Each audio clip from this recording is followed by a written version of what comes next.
Clay Helton coming off that Alabama game, looking to wash the taste out of his mouth going into Utah State, the home opener this Saturday. And, defensively, I think I'm guessing there's a lot to be positive about. I mean, we can maybe get into some of the, missed assignments or blown coverages that caused you a couple points. But other than that, I mean, I think you started the game with 5 consecutive stops. I mean, there was a lot of good going on there. They were flying. Yeah, I tell you what, defensively, I think Clancy's doing a wonderful job with that bunch. And the way they played in the first half, we really had a pick six that led to 7 points in the first half. And they held Alabama to 10 points and really played, I thought, really effectively in the first half.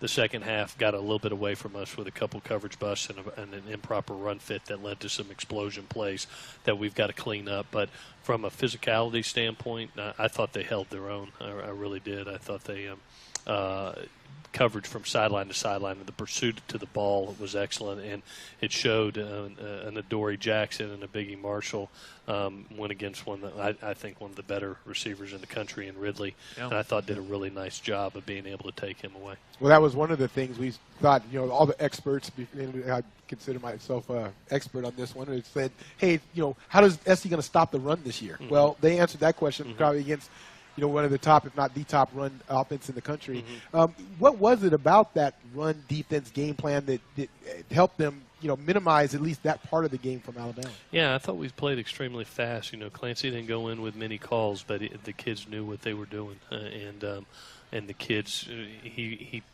really preached pursuit because we know that they are a perimeter team. They are a speed sweep team. Then they hit between the tackles. Backers, you can't take the eye candy of the fake the fly sweep. You got to do your job, and just every kid did his job. All 11 kids for an entire half went, toe to toe with them, and I was proud of them. Now we got to put a full game together. Are there certain players, and I think I used Leon McQuay as an example when we were talking earlier, that maybe fit Clancy's scheme and are able to thrive under him more so than they were, the past coordinator regime? Yeah, I tell you, Leon played very well in the game and really graded high for us and played fast. And I think one of the things that, like I said, Clancy does a great job of keeping it simple for the kids and allowing them to play fast. It's not overly complicated defense, but it's good kids, talented kids in the right spot, playing fast and knowing what to do. You had the situation with Jabari Ruffin. It's probably been more of the talk of the game than the actual game itself. How have you sort of addressed it now? I mean, we know that, the punishment that he's gotten, but how have you sort of addressed it as a coach and with him to – Yeah, that is – when he made that decision, made an emotional decision, which was a poor decision. We always say that, when emotions are high, your decision-making goes down, and he did. Right. He made a poor decision, and, it happened in the second quarter, so he missed the rest of the second quarter plus the second half. But in our mind, it didn't warrant what he did. So it didn't come from the Pac-12. It came from us as a learning lesson.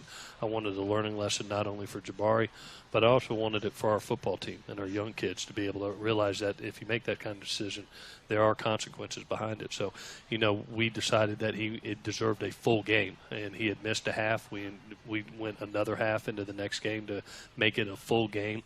The Pac-12 agreed with us and said it appreciated doing that.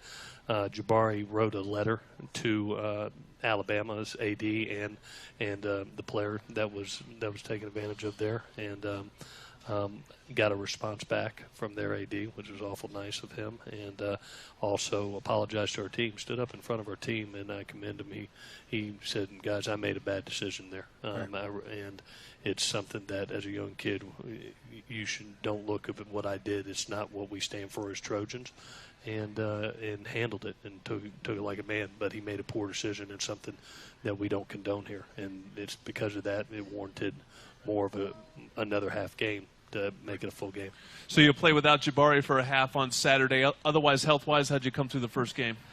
Pretty good. Noah Jefferson has got an AC sprained shoulder that it'll be close. We'll see how that comes out.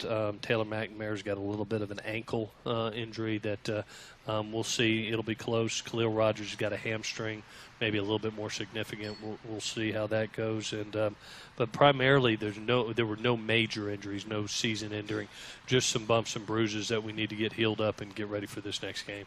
Talk about passing game in particular. Juju didn't have. I don't know if he had one catch, but he was held down a little bit.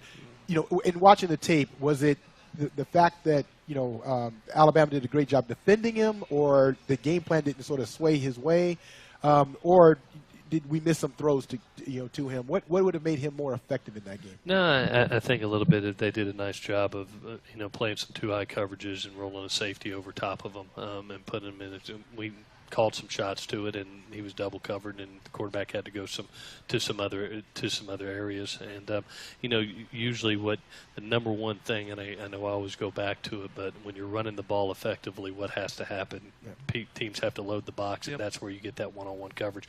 Now, we've had this. The good fortune is I've been here with Woody and Marquise and Nelson, and have seen that happens, and then there's certain things that you can do in game planning to move him around and to be able to open him up and get him matched up on a safety or a linebacker. So those are things that we'll incorporate and moving forward. But he's a guy that you got to find the ball to. He's one of the best players in college football, and we'll find ways to get it to him. All right, we don't have much time left, but Utah State comes in, and I think maybe some fans are thinking, push over is an easy win. Last time was a 17-14 game at the Coliseum. I know you're not overlooking them. No, I was here in 2013, and that was everything you had and more. Yeah. And I think Coach Wells does a tremendous job with that bunch. Very well coached team, and the way they ran the ball last week was extremely impressive. Kent Myers, their quarterback, is very, very talented runner as well as thrower, and I think Devontae Mays, the running back, is a pro NFL back. So we'll have our hands full.